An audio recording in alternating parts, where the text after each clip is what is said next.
Una detonación en el compartimento de torpedos del Kursk desgarra el casco arrastrando al submarino de propulsión nuclear hasta el fondo marino a 108 metros de profundidad en las temibles aguas del mar de Barents. Contrarreloj, un grupo de especialistas en salvamento se moviliza para intentar reflotar la nave. Con el deterioro progresivo de las condiciones meteorológicas, el margen para ejecutar un rescate seguro se reduce drásticamente. El 12 de agosto del año 2000, en plenas maniobras militares en el mar de Barents, el Kursk fue sacudido por dos explosiones catastróficas. La segunda alcanzó una magnitud de 3,5 en la escala de Richter. Su origen fue la combustión espontánea de un propelente de peróxido de hidrógeno en mal estado alojado en uno de los torpedos de la embarcación. Durante los días posteriores se desplegaron múltiples esfuerzos para alcanzar y socorrer a los tripulantes. He elaborado un video que documenta el naufragio y las tentativas de rescate del Kursk, cuyo enlace comparto aquí. A lo largo de los meses que siguen, el Kursk yace en el lecho oceánico mientras se conforma una coalición internacional con el objetivo de recuperar el submarino. Se trata de un sumergible nuclear de ataque ruso con un desplazamiento de 24.000 toneladas y una eslora de 115 metros. Entre los restos se encuentran 2 reactores nucleares, 24 misiles y una cantidad indeterminada de torpedos aún activos en la zona de proa. Para lograr la recuperación del Kursk, los equipos de salvamento deben lidiar con la amenaza de armamento sin detonar el riesgo de contaminación radiactiva y la incertidumbre sobre la solidez estructural del casco. Todo ello en una de las masas de agua más implacables del planeta, en los confines del océano Ártico, a 155 millas de las costas noruegas. El plazo disponible para rescatar el Kursk es estrecho, ya que los vendavales y las temperaturas gélidas del invierno tornarán cualquier operación inviable. La pérdida del Kursk representa una tragedia de alcance nacional para la sociedad rusa. Constituye una humillación para las autoridades rusas y un desastre en materia de imagen pública. En el plano político supone un duro golpe para el gobierno del presidente Vladimir Putin. Cuando un familiar de una de las víctimas lo interpela directamente, Putin se compromete sin demora a recuperar el Kursk. Esa promesa infunde esperanza y determinación a los allegados de la tripulación. Los cálculos iniciales apuntan a que la operación de recuperación podría alcanzar un coste de hasta $130 millones. Sin embargo, Rusia considera que es imprescindible llevarla a cabo. Dentro de las filas militares, numerosas voces sostienen que el Kursk naufragó tras impactar contra otro sumergible. La Armada está convencida de que un submarino británico y 2 norteamericanos vigilaban sus maniobras militares. Al realizar la primera inspección de los restos, se detecta una deformación en la proa que, según la Armada, podría ser consecuencia de un choque. Para esclarecer lo ocurrido, resulta indispensable examinar minuciosamente el pecio. Además, el submarino reposa en un caladero de gran relevancia que involucra a otras naciones. Descartar cualquier peligro medioambiental contribuiría a calmar las inquietudes de la comunidad internacional. Por ello, el gobierno ruso crea la Fundación Kursk, destinada a captar recursos económicos para la recuperación del submarino y a fiscalizar su utilización. Dicha fundación obtiene una ayuda económica de los Países Bajos para elaborar un análisis detallado del proyecto de rescate. Holanda posee una dilatada trayectoria en materia de salvamento naval. El informe resultante traza un plan escalonado para la recuperación del Kursk. Se concluye que agosto constituye la ventana óptima para extraer el submarino del lecho marino. El presupuesto definitivo se estima en $0,00000 Los trabajos preparatorios arrancan en febrero de 2001, con labores de inspección, y la limpieza del Kursk se pone en marcha en abril. En mayo de 2001, la compañía holandesa Mammoet suscribe un acuerdo por $65 millones con el gobierno ruso para izar el Kursk. El plazo acordado queda fijado en septiembre de 2001, apenas 5 meses después. Mammoet ocupa una posición de liderazgo mundial en el transporte e izado de cargas de gran tonelaje. Una vez formalizado el acuerdo, Mammoet designa a Smith International, referente holandés en salvamento marítimo, como su socio en la empresa.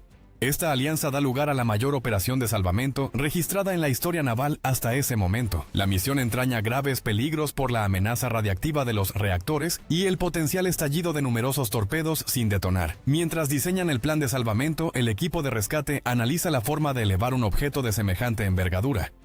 En una operación convencional de salvamento, lo habitual es seccionar los restos en fragmentos más reducidos y manipulables. No obstante, en el caso del Kursk, la existencia de una cantidad indeterminada de torpedos, misiles balísticos y 2 reactores nucleares convierte la fragmentación del pecio en algo extremadamente peligroso. El submarino debe ser izado en una sola pieza. El plan de salvamento se estructura en 3 etapas diferenciadas. Las 3 etapas comprenden la operación de inmersión profesional, la extracción de la proa y finalmente el izado del Kursk. En junio, el equipo de salvamento pone en marcha la adaptación y manufactura del utillaje y los dispositivos requeridos para la misión. Dado que la proa del Kursk presenta daños severos, el equipo resuelve separarla ante el temor de que pudiera desestabilizarse durante el proceso de elevación. En un taller de Rotterdam, un grupo de fabricantes se dedica a concebir y producir un instrumento de corte diseñado específicamente para esta tarea. Paralelamente en Ámsterdam, un equipo de ingenieros estudia las alternativas disponibles para izar el sumergible. Las opciones contemplan el empleo de bolsas de flotación o de gatos de cable. Cuando se eleva un objeto extenso y de gran peso, la carga debe repartirse de manera homogénea. De lo contrario, la estructura podría fracturarse. Con bolsas de flotación, resultaría complejo regular la capacidad de empuje de cada una. Sería necesario que todas operaran de forma coordinada para garantizar el éxito. La segunda alternativa consiste en recurrir a cables de izado. Para ello se precisan múltiples cables acoplados a gatos de cable. Un gato de cable es un mecanismo de elevación compuesto por una mordaza y un cilindro hidráulico independiente que acciona el cable. Resulta sumamente eficaz para traccionar cargas voluminosas y pesadas desde una posición elevada. Los cables han de poseer la resistencia suficiente para sostener la masa del submarino y al mismo tiempo la elasticidad necesaria para absorber las variaciones de tensión provocadas por el oleaje en superficie. Los gatos de cable necesitan funcionar de manera sincronizada a lo largo de todo el procedimiento de izado. Esto se consigue mediante la automatización del proceso, empleando un sistema informático que gobierna cada gato de cable. Adicionalmente, se requiere una barcaza de dimensiones superiores a las del submarino. Esta servirá como plataforma operativa en superficie y a su vez como medio de transporte para trasladar el sumergible hasta el dique seco. El equipo de rescate opta por emplear la barcaza Giant 4, cuya disponibilidad se prevé para julio. La Giant 4 entra entonces en un programa de acondicionamiento. Tiene un desplazamiento de 24.000 toneladas y una eslora de 137 metros. Su uso habitual es el traslado de estructuras de gran peso en el sector petrolero. En total se diseñan, fabrican e instalan 3.000 toneladas de equipamiento personalizado para el proyecto. Puesto que el equipo de rescate dispone de una única oportunidad para elevar el Kursk, cada componente de la operación se somete a pruebas rigurosas.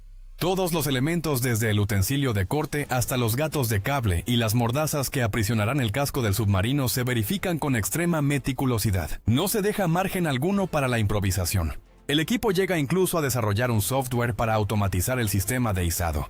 También generan una simulación informática del rescate que permite preparar a los operadores frente a escenarios inesperados.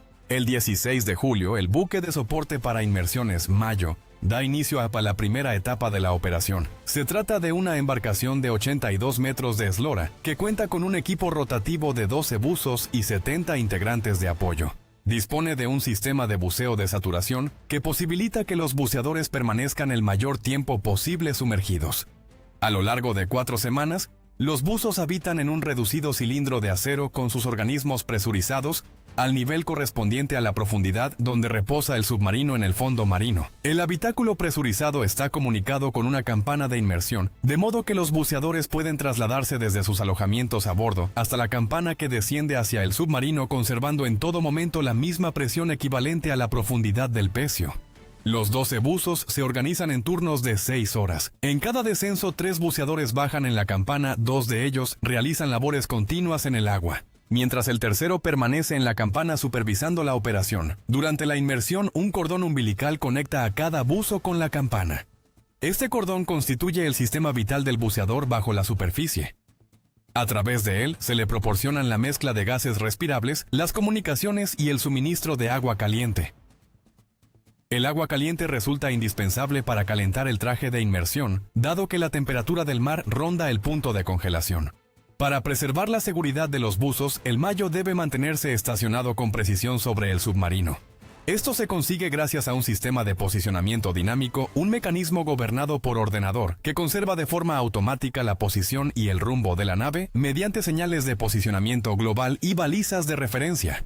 Entretanto, una barcaza cargada con el equipo de corte zarpa del puerto de Rotterdam con destino al puerto noruego de Kirkenes, donde el instrumental de corte será sometido a pruebas en aguas resguardadas. La barcaza aguarda a que concluya la primera etapa antes de dirigirse a la zona de rescate. El 22 de julio los buceadores inician los preparativos del emplazamiento llevando a cabo tareas de reconocimiento e inspección del área, donde se desarrollará el salvamento. Los buzos examinan el pecio con el fin de detectar cualquier riesgo submarino susceptible de demorar la operación de recuperación. Registran con precisión la posición de cada torpedo y misil, identifican elementos que puedan extraerse del sumergible para reducir su peso y comprueban de forma periódica la posible presencia de escapes radiactivos. Asimismo, los buceadores determinan el punto óptimo para seccionar la proa y señalizan su localización. A continuación, marcan los emplazamientos donde se practicarán 26 perforaciones en el casco del submarino destinadas a alojar los cables de izado. Dichas perforaciones deben situarse en las zonas de mayor resistencia estructural del casco, capaces de soportar la tracción durante la elevación. Una vez completadas las labores de reconocimiento e inspección, los buzos pasan a acondicionar y despejar el entorno de trabajo. Comienzan a retirar todo tipo de desechos desde fragmentos menores hasta piezas de gran tamaño, además del fango acumulado que entorpecería las tareas de rescate. Los buceadores extraen cualquier torpedo o misil que obstruya el paso y suponga un peligro inmediato. A lo largo de todo el proceso se efectúa una vigilancia ininterrumpida para detectar filtraciones radiactivas. Se trata de un trabajo pausado, arduo y cargado de riesgo. Tras neutralizar las amenazas subacuáticas, los buzos proceden a practicar las 26 aberturas en el casco. Para ello emplean un sistema de corte por chorro de agua abrasivo. La mezcla de agua a alta presión y arena penetra el acero del Kursk con una eficacia comparable a la de un láser. Tras completar cada abertura, se instala un anillo de refuerzo que permitirá insertar una mordaza de cable en la fase de elevación. Las previsiones indican que la primera etapa requerirá aproximadamente un mes de trabajo. En agosto, uno de los astilleros de mayor envergadura de Rusia, el astillero SFMAS, inicia la construcción de 2 pontones equivalentes en tamaño a una embarcación menor. Al llegar el 14 de agosto, transcurridas ya 4 semanas, apenas se han completado 11 de las 26 perforaciones en el submarino. El corte del casco está demostrando ser una tarea mucho más compleja de lo previsto. La superficie del casco lleva adherida una capa de caucho de 15 centímetros de espesor concebida para amortiguar las emisiones acústicas del sumergible. El sistema de corte por chorro abrasivo encuentra serias dificultades para atravesar ese revestimiento exterior. Este contratiempo ralentiza al equipo que a estas alturas ya tendría que haber finalizado esta parte del proyecto. La llegada del invierno se encuentra a tan solo un mes. El 21 de agosto, la primera borrasca invernal se cierne sobre la zona. Todas las operaciones quedan paralizadas. La inquietud se apodera del equipo de rescate, consciente de que en septiembre las condiciones meteorológicas empeorarán aún más. Tras 3 jornadas de temporal y temperaturas gélidas, los trabajos sobre el pecio se retoman. El equipo de salvamento admite que los fallos técnicos han provocado un retraso de una semana en el cronograma de elevación. Los buceadores operan a un ritmo vertiginoso para compensar el tiempo perdido. Gracias a un esfuerzo extraordinario logran practicar 10 perforaciones en apenas 2 días. El 28 de agosto los buzos completan la última de las 26 aberturas. La primera fase ha concluido y la nave de rescate se pone en movimiento. El equipo de salvamento avanza hacia la siguiente etapa del plan y la barcaza con el instrumental de corte parte de Kirkenes en Noruega. A 13 millas náuticas de distancia, el Giant 4 zarpa remolcado a una velocidad de apenas 4,3 nudos. La travesía del Giant 4 hasta la zona de salvamento del Kursk demandará un plazo de 2 semanas. El 30 de agosto, el instrumental destinado a seccionar la proa destruida del Kursk arriba a la zona de operaciones.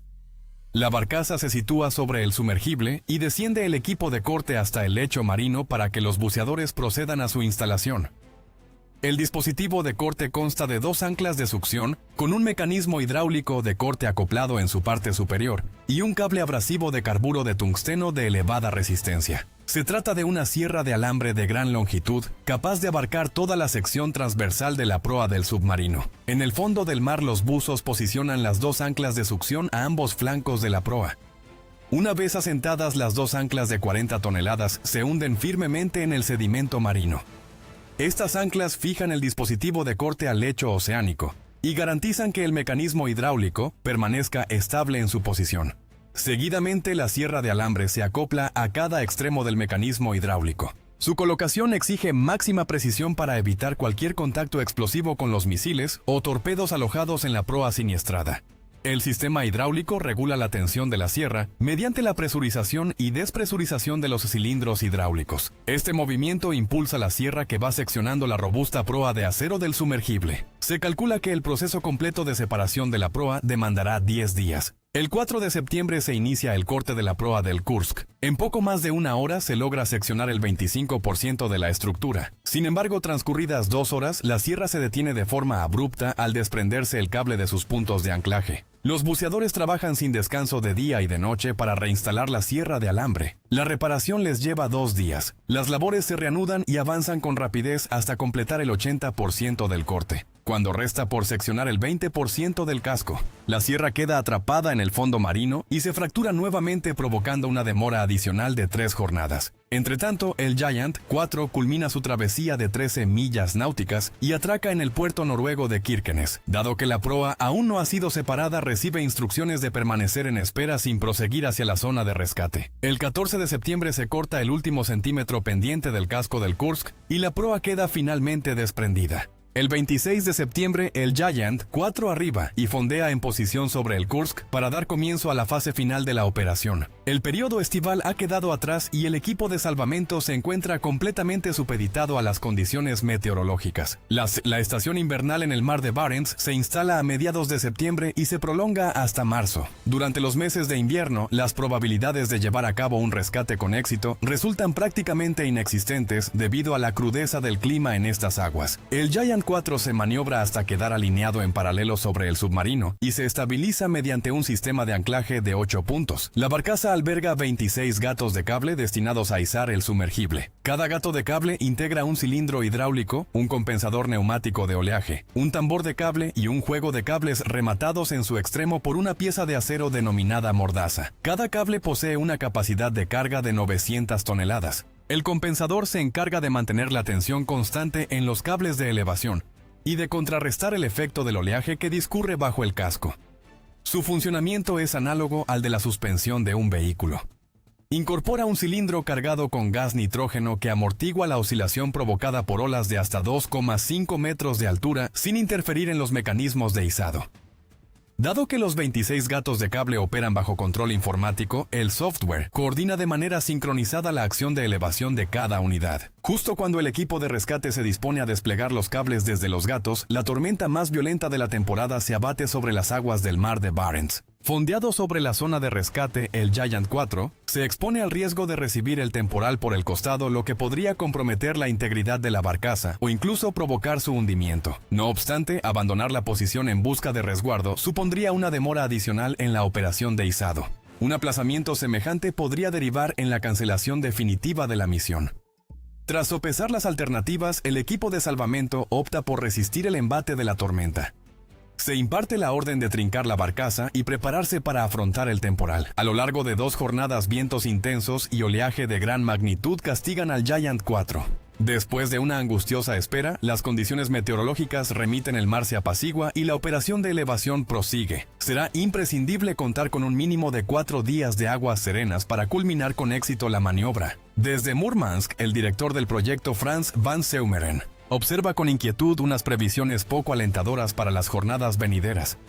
Los vientos procedentes del noreste generarán un oleaje intenso con olas superiores a los 2,5 metros. Le preocupa que los compensadores de oleaje resulten insuficientes para absorber una marejada de tal magnitud. A medida que el invierno se afianza, estas condiciones adversas tienden a convertirse en la tónica habitual, tornando imposible cualquier continuación de los trabajos. Pese a las incertidumbres, el equipo de rescate ha progresado demasiado como para claudicar. Afortunadamente se abre una ventana favorable y el mar recobra la calma. Sin dilación se cursan las órdenes para reanudar la operación. El equipo da comienzo a la maniobra descendiendo un conjunto de cables guía a través de aberturas practicadas en el casco de la barcaza Giant 4. Cada cable sirve para conducir una mordaza fabricada a medida que se ajusta a cada una de las 26 perforaciones realizadas en el Kursk. La mordaza funciona como un pesado tapón de acero fijado al extremo del cable de izado. A medida que la mordaza se aproxima a la abertura, los buceadores la orientan a través del anillo previamente instalado. Una vez que las mordazas penetran en el interior del casco, se accionan hidráulicamente para expandirse y trabarse en su posición. La operación se repite de forma sucesiva hasta que los 26 cables de izado quedan firmemente anclados al submarino. Después de 4 arduos meses, la totalidad de los complejos elementos de la operación se encuentran finalmente dispuestos. Sin embargo, el director del proyecto, Frans van Zeumeren, mantiene su inquietud. Los gatos de cable únicamente pueden compensar un oleaje de hasta 2,5 metros. Si las olas exceden esa altura, el Kursk tendrá que ser desconectado y el izado quedará anulado. 14 meses después de la catástrofe, el 8 de octubre a las 03:30, con el mar en calma y un aire ártico cortante, se imparte la orden de poner en marcha el levantamiento. Se estima que el submarino necesitará alrededor de 10 horas para alcanzar la superficie. Una vez evacuados los buzos, la operación de izado arranca mediante una sucesión de tracciones y empujes. El Kursk se desprende del lecho arcilloso del fondo y comienza un lento ascenso a través de las aguas. Pese a que su peso se ha reducido a 9.000 toneladas, el Kursk constituye el objeto de mayor masa jamás extraído del fondo oceánico. El sumergible resulta excesivamente pesado como para izarlo hasta la cubierta, de modo que se mantiene suspendido bajo la barcaza, permaneciendo sumergido. Se instalan calzos de madera cuya curvatura reproduce la forma del casco exterior del Kursk, asegurando así el submarino a la parte inferior del Giant 4. Para posibilitar el traslado del sumergible, el Giant 4 ha sido objeto de una modificación sustancial. Se ha practicado una abertura en su casco destinada a alojar la torre de mando del Kursk e impedir que éste oscile lateralmente. A las 19:30, el equipo de salvamento fija el submarino, que se acopla con precisión bajo el casco del Giant 4. Un año después del desastre, el Kursk y los restos mortales de los 103 tripulantes atrapados en su interior son por fin rescatados de su sepultura submarina. El 10 de octubre, tras 2 jornadas de travesía, el Giant 4 y su cargamento alcanzan el dique seco. Sin embargo, el calado del Giant 4 con el Kursk suspendido supera la profundidad disponible en el dique, que resulta insuficiente. Será necesario elevar el conjunto una última vez. Los 2 pontones construidos en el astillero Sevmash se encuentran ya en Murmansk. Se posicionan a ambos costados de la barcaza y se inundan con agua para sumergirlos bajo el casco del Giant 4. Acto seguido, se inyecta aire en los pontones.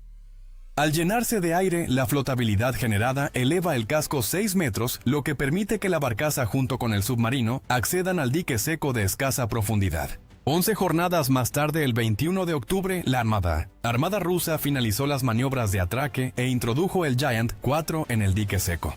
Especialistas de la Marina rusa dedicaron meses a examinar exhaustivamente el submarino en busca de indicios que explicaran su naufragio. Hallaron fragmentos de la sección delantera del sumergible profundamente empotrados en su zona central, una evidencia inequívoca de la detonación masiva de un torpedo. Los peritos estimaron que una explosión equivalente a 5 toneladas de trinitrotolueno atravesó el casco del Kursk. No se encontró indicio alguno que apuntara a que la explosión hubiera sido provocada por una colisión. El desguace del Kursk se llevó a cabo con un coste de $1 millón estadounidenses. Un fondo de seguridad nuclear del Congreso de Estados Unidos sufragó los gastos de su destrucción. Los rusos decidieron no recuperar la proa del lecho marino. La posible presencia de torpedos sin detonar convertía la operación en algo demasiado peligroso. La Armada rusa optó por destruir los restos de la proa directamente en el fondo del mar, haciéndolos estallar con cargas explosivas. Hay quienes sostienen que Rusia pretendió impedir que otras naciones pudieran acceder a los restos del submarino considerados secreto de Estado. Si aún no has visto el video sobre el hundimiento y la recuperación del Kursk, aquí te dejo el enlace.